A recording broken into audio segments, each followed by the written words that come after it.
Hello all, welcome back to our YouTube channel. So guys, TGPSC group 1 prelims June 9th రోజు exam జరిగిన విషయం అందరికీ తెలిసిందే. అందరం వెళ్ళి ఎగ్జామ్ రాసి వచ్చినాము. దాని తర్వాత పేపర్ని చూసి భయపడ్డాము, టెన్షన్ పడ్డాము, క్వాలిఫై అవుతామా లేదా అని చెప్పి డిఫరెంట్ కీస్ చెక్ చేసుకున్నాము. దాని తర్వాత మనకి అఫీషియల్ కీ కూడా అనౌన్స్ చేసేసింది టీజీపీఎస్సీ. సో కీ కూడా రిలీజ్ చేసేసింది, చాలా తొందరగా రిలీజ్ చేసింది. ఆస్పిరెంట్స్ టైం ఎక్కువ వేస్ట్ చేయొద్దు అనే పాయింట్తోని, అండ్ ఆల్సో మెయిన్స్కి కూడా చాలా తక్కువ టైం ఉంది, 3 months మాత్రమే ఉంది. కాబట్టి ఇంకా మనము టైం అసలు వేస్ట్ చేయకుండా చదువుకోవాలి.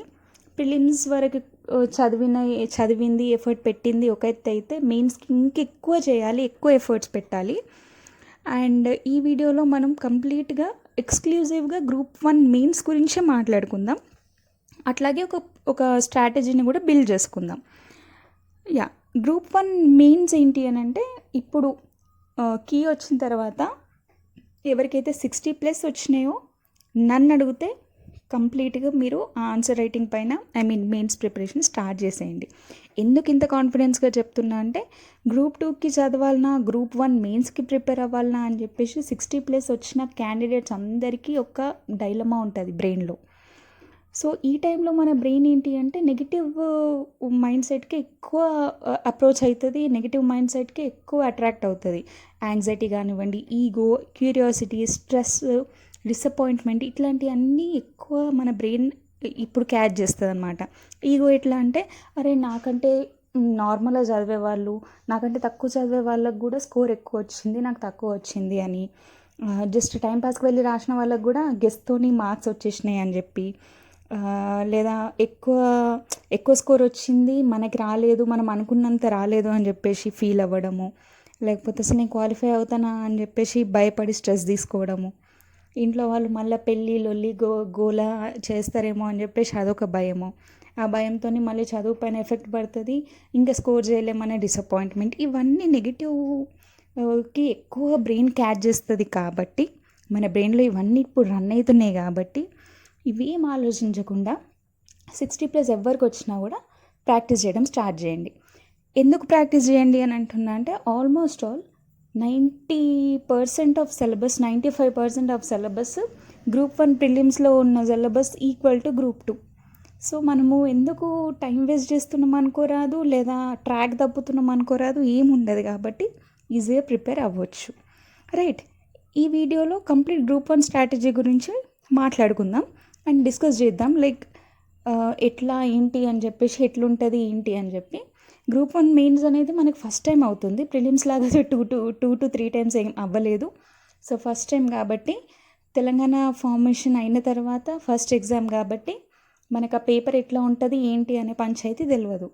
సో ఇప్పుడు మనం ఏం చేద్దామంటే, యూపీఎస్సీ ప్యాటర్న్ని మన మోడల్ పేపర్గా తీసుకొని ఒక అందాజా వేసుకొని చదవడం స్టార్ట్ చేద్దాము.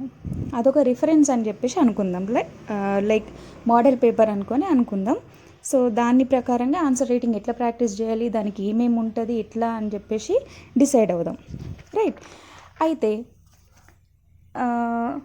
ఒక చిన్న కాషన్ ఇస్తున్నాం మీ అందరికీ. Like caution in the sense అంటే, ఒక డిస్క్లైమర్ లాగా.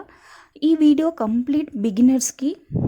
ఎందుకంటే బిగినర్స్కి ఏం చేయాలి, ఎట్లా అప్రోచ్ కావాలి అని చెప్పేసి చాలా డౌట్స్ ఉంటాయి. సో నేను ఇది సజెషన్ ఇవ్వడం కానివ్వండి, హెల్ప్ చేయడం కానివ్వండి, నా ఉద్దేశంలో బిగినర్స్కి హెల్ప్ చేయడం అనేది ఇంపార్టెంట్. ఇంకా అందరు ఎప్పటి నుండో ప్రిపేర్ అవుతున్న వాళ్ళకి ఆల్మోస్ట్ ఇవన్నీ తెలుస్తాయి. బట్ బిగినర్స్ ఇప్పుడిప్పుడే మొన్ననే రీసెంట్గా అప్లై చేసి ఏం తెలియని వాళ్ళకి ఇది హెల్ప్ అవుతుంది అని చెప్పేసి చేస్తున్నా. ఎవరికైతే వీడియో యూజ్ కాదో you can skip the video, or video మధ్యలో ఆపేసి మీరు వెళ్ళిపోవచ్చు. ఎందుకంటే మీ స్టడీ టైంని కానివ్వండి, మీ అప్రోచ్ని కానివ్వండి డిస్టర్బ్ చేయడం నాకు అస్సలు ఇష్టం లేదు. అండ్ మళ్ళీ నెగిటివ్ ఇంపాక్ట్ ఉంటుంది, ఇది కాదు అది కాదని మళ్ళీ కమెంట్స్ అదంతా వద్దు. ఇఫ్ మీకు ఇది నచ్చకపోతే యూ సింప్లీ స్కిప్ చేసేయచ్చు. ఎందుకంటే ఎవరి స్ట్రాటజీ వాళ్ళకు ఉంటుంది. ఏ స్ట్రాటజీ లేని వాళ్ళకి ఇది హెల్ప్ చేయడము, సజెస్ట్ చేయడము నేను చేయాలనుకుంటున్నా. ఎందుకంటే నేను ప్రిపరేషన్లో ఉన్నా, నేను ఎగ్జామ్ రాయబోతున్నా. కాబట్టి నేను ఎట్లా చదువుతున్నానో తెలియని వాళ్ళకు కూడా చెప్పాలి అని చెప్పేసి చెప్తున్నా. అండ్ ఈ వీడియోస్ అన్నీ నా మెమొరీస్ కోసం చేసుకుంటున్నా. నా స్టడీ టైంలో నేను ఏమేమి చేసినా అని ఒక మెమరీస్ కావాలి నాకు అని చెప్పి చేస్తున్నా. ఎట్ ద సేమ్ టైం అందరికీ హెల్ప్ అవుతుంది అని ఒక పాయింట్ తప్ప ఇంకా వేరే ఏ ఉద్దేశం లేదు. సో మీరు కూడా ఎవ్వరు ఎక్కువ ఆలోచించి మీరు వీడియోస్కి టైం వేస్ట్ చేస్తున్నారు కాబట్టి మీకు వస్తలేదు జాబ్ అది ఇది అని చెప్పేసి ఇప్పటివరకు ఒక్క నెగిటివ్ కామెంట్ రాలేదు. బట్ స్టిల్ చెప్తున్నా, అంటే ముందే చెప్తున్నా, ఎవరికి ఏమీ హర్ట్ అవ్వకూడదు అని చెప్పి. అండ్ ఇది జస్ట్ బిగినర్స్కి మాత్రమే. బిగినర్స్లో చాలామంది నాకు మెసేజెస్ చేసినారు, లైక్ ఎట్లా ప్రిపేర్ అవ్వాలి అక్క, చిన్నగా నాకు అర్థం కావట్లేదు, ఇప్పుడే స్టార్ట్ చేసినాము అని చెప్పేసి మెసేజెస్ వచ్చినాయి. సో ఒక చిన్నపాటి సజెషన్ అనుకొని, హెల్ప్ అనుకొని నేను చేస్తున్నా తప్ప ఇంకేమీ లేదు. అండ్ నేను ఇట్లాగో ప్రిపేర్ అవుతున్నా కాబట్టి నాతో పాటుగా మీకు హెల్ప్ అవుతుంది అని చెప్పి చేస్తున్నా. సో ఇది పెద్ద కాషన్ అండ్ డిస్క్లైమర్ అనుకోండి. అండ్ సో ప్రిపరేషన్ స్ట్రాటజీ ఎట్లా ఉండాలి అంటే ఒక 5 స్టెప్ బేస్గా తీసుకున్నా నేను.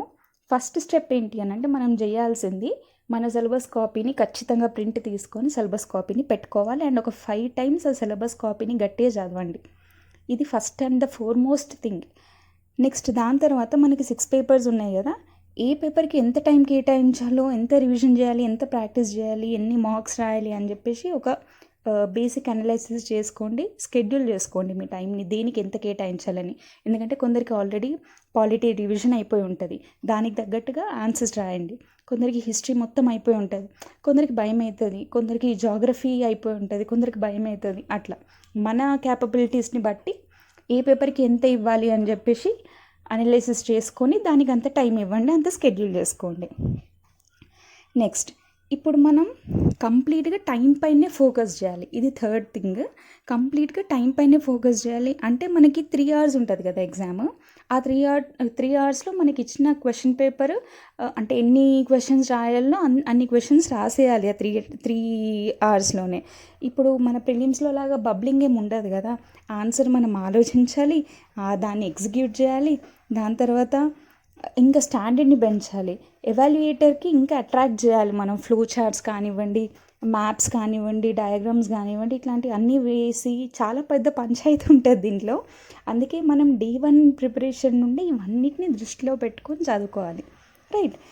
నెక్స్ట్ ఫోర్త్ ఏంటి అని అంటే మనం ఇప్పుడు ఎక్కువ మెమొరైజ్ చేసుకోవడానికి ట్రై చేయాలి.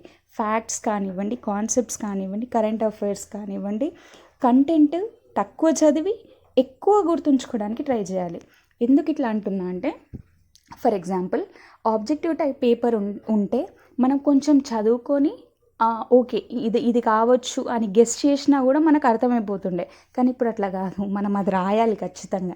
ఫర్ ఎగ్జాంపుల్ ఐవీసీ ఉంది, ఇండస్ వ్యాలీ సివిలైజేషన్ గురించి రాయాలంటే కాన్సెప్ట్ చదవాలి, చదివిన తర్వాత మనం దాన్ని ఇంకా నీట్గా ఎగ్జిక్యూట్ చేయాలి, ఆన్సర్ని ఎలాబరేట్ చేయాలి, ఎట్లా చేయాలి, ఎట్లా ఆలోచించాలి, దాని గురించి ఏంటి అని చెప్పేసి. మనకున్న అంత తక్కువ టైంలోనే అది అంతా చేయాలి. సో ఇంత పెద్ద పంచాయతీ ఉంటుంది.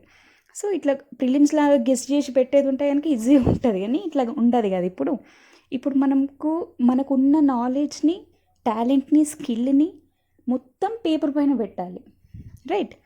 సో నెక్స్ట్ ఫిఫ్త్ది ఏంటి అంటే మ్యాక్సిమం మార్నింగ్ అవర్స్లో చదవడానికి ట్రై చేయండి. ఆన్సర్ రైటింగ్ ప్రాక్టీస్ కానివ్వండి, చదవడం కానివ్వండి, రివిజన్ కానివ్వండి, అన్నీ మార్నింగ్ అవర్స్లో ట్రై చేయండి. అండ్ ఎగ్జామ్ టైమింగ్ 10-10:30 టైమింగ్ ఉంటుంది కదా, ఆ టైమింగ్లో మనము మార్క్స్ రాయడానికి ట్రై చేయండి. డైలీ మనం ఇప్పటి నుండి అదే టైంకి అలవాటు చేసుకుంటే మన బ్రెయిన్ అండ్ బాడీ రెండు యాక్సెప్ట్ చేస్తుంది. సో దట్ మనకి ఈజీగా ఉంటుంది. మార్క్స్ ఎందుకు రిఫర్ చేయండి అని అంటున్నా అంటే, మార్క్స్ రాయడం వల్ల మనకి కంటెంట్ అనేది ఇంకా పెరుగుతుంది, కాన్ఫిడెన్స్ బిల్డ్ అవుతుంది, ఎగ్జామ్ పైన భయం పోతుంది, అండ్ కాన్సెప్ట్ వస్తుంది. ఎగ్జామ్లో ఇవే మార్కులు వస్తాయా, ఇవే క్వశ్చన్స్ వస్తాయా అనే పాయింట్ కాదు, కానీ పైన మెన్షన్ చేసినవి అన్నీ మనకి మంచిగా వస్తాయి. సో అది మార్క్స్ మనకి హెల్ప్ అవుతాయి అన్నమాట.